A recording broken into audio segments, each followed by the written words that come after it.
오늘은 승리를 위한 두 가지 확신에 대해서 한번 생각해 보도록 하겠습니다. 이스라엘의 하솔왕 야빈과 시스라의 소나기에서 이스라엘을 구원하시기 위해서 하나님은 드보라를 세워주셨습니다. 네 번째 사사 드보라입니다. 성경은 드보라를 여선지자 이렇게 이야기를 했고, 그리고 분명히 드보라를 사사라고 칭했습니다. 여러분, 이것은 드보라가 비록 당시에는 그 어떤 누구도 주목하지 않았던 여자이기는 했지만 하나님의 말씀을 증거하는 선지자로 삼아주셨다는 것입니다. 하나님의 구원의 도구로 쓰임받는 사사였습니다. 그렇기 때문에 많은 이스라엘 백성들도 드보라를 단순히 하나의 여인으로 보지 아니하고 이스라엘을 구원할 사사로 봤던 것이고, 하나님의 말씀을 대언하는 선지자로 인정하여서 자신들의 대소사를 드보라에게 아뢰고 해결함을 받았던 것이죠. 그런 드보라가 이스라엘의 자유와 해방을 위해서 납달리 출신의 바락이라는 사람을 불렀는데, 여러분, 바락의 가장 큰 문제점은 무엇이라고 그랬습니까? 여러분, 바락은 모든 사람들이 신뢰할 만한 건장한 대장부였습니다. 누가 보더라도 참 크게 쓰임받을 만한 그런 사람처럼 보였습니다. 또한 바락은 상황의 심각성도 너무나 잘 알고 있었던 사람이었습니다. 야빈을 왜 처단해야 되는지, 시스라를 왜 무찔러야 되는지 그 이유를 분명히 알고 있었던 사람이었고, 나름대로 이 일을 위해서 군사들을 징집하여서 준비도 잘했었던 아주 훌륭한 군대 장관이었습니다. 그런데 여러분, 이 바락의 문제점은 무엇이었느냐면 결정적인 순간에 하나님을 의지하지 아니하고 드보라를 의지했다라는 것이, 사람을 의지하고 여러분 하나님을 의지하지 않았다라는 것입니다. 그래서 여러분, 오늘 드보라가 바락에게 뭐라고 이야기합니까? 9절 말씀에 보시면 네가 이번에 가는 길에서는 영광을 얻지 못할 것이다, 이렇게 이야기하고 있습니다. 여러분, 그 이야기가 무슨 뜻인지 오늘부터 우리가 읽은 본문의 말씀에 자세하게 나오고 있습니다. 여러분, 드보라와 바락이 납달리와 스불론의 군대 1만 명을 이끌고 이제 다볼산에 진지를 구축하고 전쟁 준비를 하게 됩니다. 여러분, 이 소식을 하솔 왕 야빈과 그의 군대 장관 시스라가 알게 되자 시스라도 자신의 자랑하는 철병거 900승과 수많은 군사들을 모아서 기손 강가에 진을 치게 되죠. 그리고 드디어 드보라가 바락과 군사들에게 명령하여 이르기를, 뭐라고 이야기를 하냐면 14절 말씀에 보니까 여호와께서 시스라를 이스라엘에게 넘겨준 날이다. 오늘은 바락, 네가 나가서 싸우면 반드시 하나님께서 승리를 너에게 주실 것이다, 이렇게 선포하면서 또 뭐라고 이야기를 하느냐면 하나님께서 우리 앞서 행하심으로 말미암아 우리가 싸워야 할 그 싸움을 대신 싸워주실 것이다, 반드시 승리할 것이다, 이렇게 이야기하고 있습니다. 사랑하는 여러분, 한번 생각해 보십시오. 바락은 하나님의 은혜를 알았던 사람이기는 했습니다.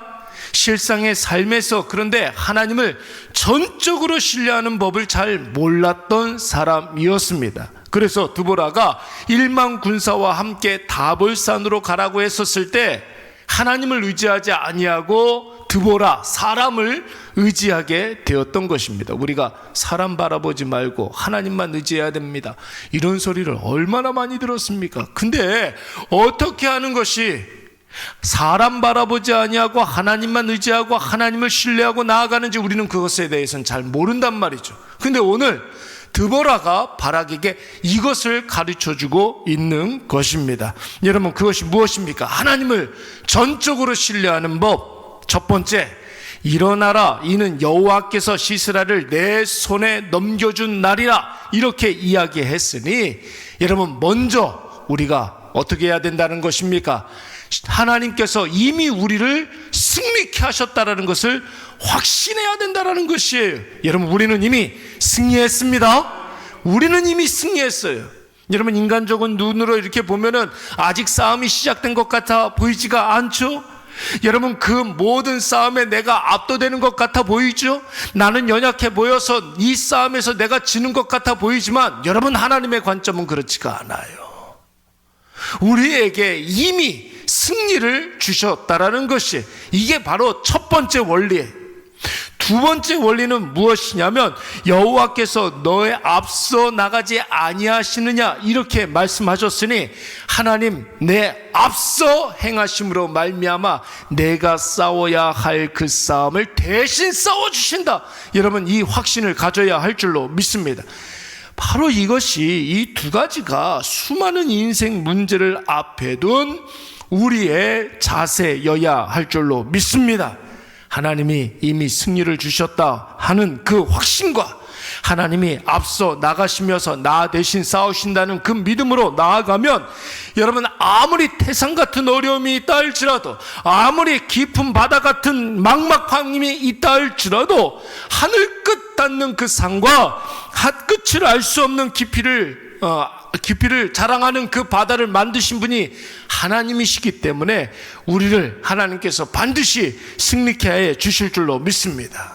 여러분, 우리가 세상 살아가다가 여러 가지 문제들을 만날 수가 있습니다. 근데 여러분, 맞닥뜨려 보지도 않고 싸움에서 지는 이유가 무엇입니까? 평상시에 만나지 못했던 문제들을 만나게 되면 먼저 마음에 확 당황이 오죠. 당황할 수가 있습니다.